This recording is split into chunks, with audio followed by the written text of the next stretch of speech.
नगर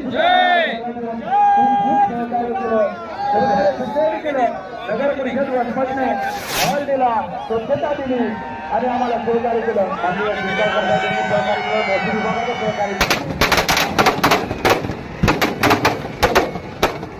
सत्यावर हा सत्याचा विजय आहे.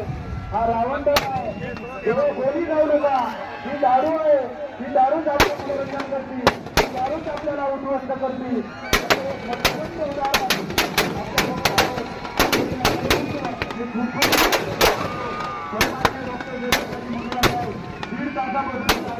आणि या कार्यक्रमाची शोभा वाढवली, आम्हा सर्वांना मार्गदर्शन केलं. आम्ही त्याचा खूप आभार व्यक्त करतो. सन्माननीय आमदार नवघरे यांनी वेळोवेळी या दसरा कमिटीला सहकार्य केलं. आज सुद्धा आले आणि आमच्या या कार्यक्रमाची शोभा वाढवली. आम्ही आपलं खूप खूप आभार व्यक्त करतो. सन्माननीय श्री जयप्रकाशजी दांडेगावकर साहेब